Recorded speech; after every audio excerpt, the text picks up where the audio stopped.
Um, Dr. Hansen did just explain the reason why we have this policy. It was something that was brought forth by the governor as an executive order, the original executive order that was issued about public meetings and any kind of change, temporary change to the Brown Act, so that people could participate. Some folks don't feel comfortable, frankly, coming to our board meetings, whether they can or not.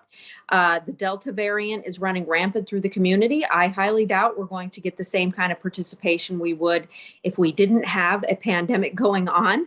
I think it's something that we offered because we were trying to be inclusive.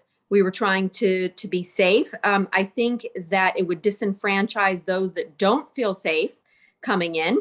As you saw this evening, you had some folks that were belligerent at the microphone, refused to follow the instructions, didn't want to wear their masks, even though it's a policy of the California Department of Public Health and the Ocean View School District Board of Trustees. You had some folks just say, no, I won't do it. Well, what gives them the right to say they won't do it?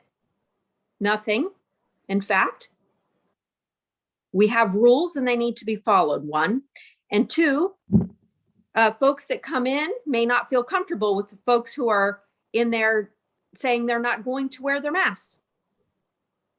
You see the problem? I don't feel comfortable saying that it's we should just scrap this ability for those that don't feel safe coming to our board meeting. And lastly, the reason why Mr. Vice President has a set of the comments is because he's clerking for me this evening, because I am in Europe. Yes, I am here. And I didn't think it was going to be all that effective, or potentially I could lose connection. The internet connection is not as stable here. And so therefore, thank you, Mr. Vice President, for filling in for me this evening. And I always have a copy of the public comments because I am the clerk of the board. And the president always has a copy of the public comments because we go back and forth and we assist each other. That's the reason why. Trustee Westwell is not being disenfranchised. This is not something that is just being done to him.